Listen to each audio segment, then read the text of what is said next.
Week 1 is done.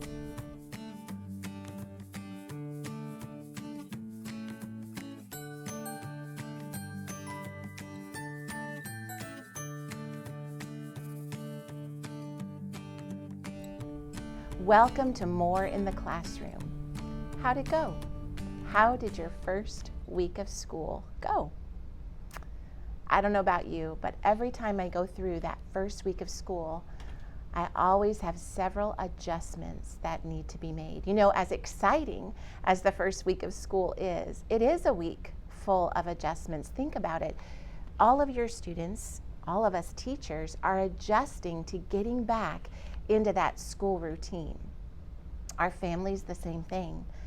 We're adjusting to a new daily schedule, and maybe we're finding out that it needs to be tweaked or changed just a little bit. Maybe we're finding out that Johnny and Susie really shouldn't sit next to one another. So after that first week, we have some adjustments that need to be made, and it's very wise to step back, reevaluate, think on the things that went well and the things that maybe didn't, and make those adjustments so that you have a classroom that is running efficiently, so that you are making the most of every minute. I'd like to share with you something today that's a very small thing, but hopefully it will make a very big difference. I've found it to make a very big difference in my classroom, and that is desk organization. Not just desk organization really, but personal organization for our students. No matter what grade level you teach, your students have their personal spaces that need to be kept organized. In 3rd grade, my students have their own personal desk and they have a cubby in the back of the room. Both of those things, both of those places need to be kept organized in order for our day to run efficiently. I had a little girl several years ago when she would pull one thing out of her desk, 5 other things would fall on the floor. And this would happen regularly. And I prayed about it. Lord, what can I do to help this child? What can I do to help our classroom run more efficiently? And I came up with this. Throughout the day, especially the first 2 weeks of school, 3 weeks of school, when you tell your students, boys and girls, put your language book away, put your pencil away, put your whatever away, don't just say put it away. Instead, be extra specific, be overly specific. Boys and girls, we're going to put our language book away. Now, where exactly does our language book go? And have them tell you where it goes. Give them a chance to put it right back where it goes. This is going to take a little bit of time, but it is time well spent. It will bring many benefits in the days ahead.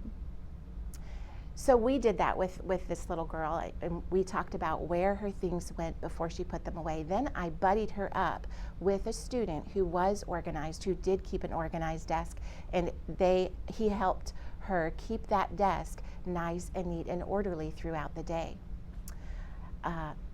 Also, at the end of the day, I've created a picture, a slide to put up that shows the children what their desk should look like at the end of the day.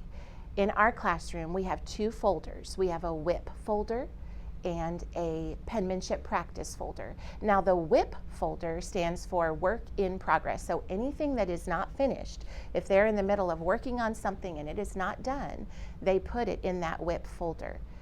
So those 2 folders go on the very bottom of their desk, and then their WOW binder will go on top of that.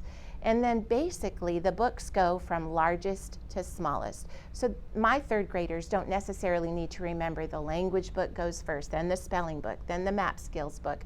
Those are all about the same size. So it's largest to smallest on their books. Their pencil box will go on the other side, and then their whiteboard goes on top. So rather than just say that, have a picture that they can quickly visualize that. They don't have to ask, Mrs. Moore, where does this book go again?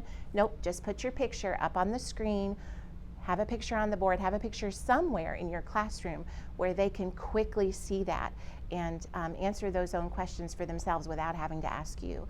The second place is our cubby organization.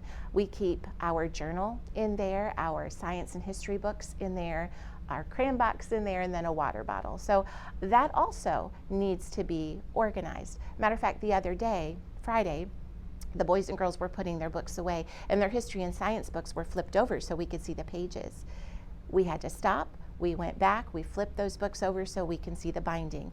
You want to communicate your expectations with your students, and then you want to be sure that they rise to those expectations. If there's a certain way you want their desk to look, make sure their desk looks that way before they leave for the day. So once I put that slide up, and I tell the boys and girls, I set the timer, I say, you're gonna have 1 minute to get your desk looking like this slide. So they have 1 minute. Once that minute is up, I send a checker around to both sides of the classroom, and they quickly look inside those desks and make sure those desks look the way I expect them to. That way, when your students come in the morning, they are starting school off on the right foot. They are organized, they are ready for the day. Now, going back to that student who may have difficulty keeping that desk organized throughout the day, check on her every once in a while throughout the day. Write it into your plans. You know, this particular student, I checked on her in the morning, I checked on her at lunchtime, and then again at the end of the day. And eventually, little by little, it got better. We saw some improvement there with how she kept her desk tidy.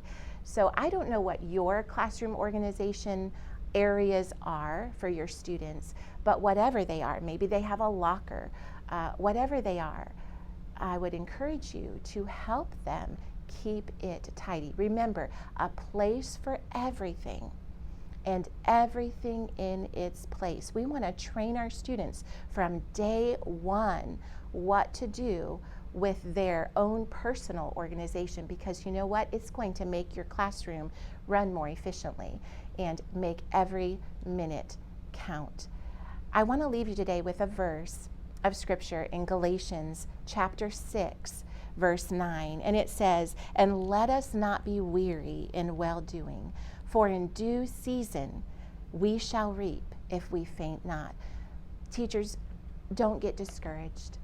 Don't get discouraged in the fact that you have to keep reminding your students.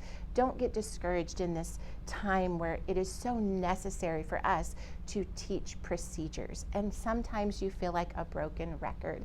You know, I've said this 10 times. We've done this since the first day of school. They should know this by now. Yes, they should. But sometimes they need that extra encouragement, that extra reminder. And let me just encourage you to inspect what you expect, keep your expectations high, and your students will rise to meet them. Let's not be weary in well-doing, teachers. We are called of God to this vocation, and let us not be weary in it. If you've enjoyed what you've heard, if it is interesting to you, please remember to tap that subscribe button or that like button and sign up for notifications. And I'll look forward to visiting with you again soon.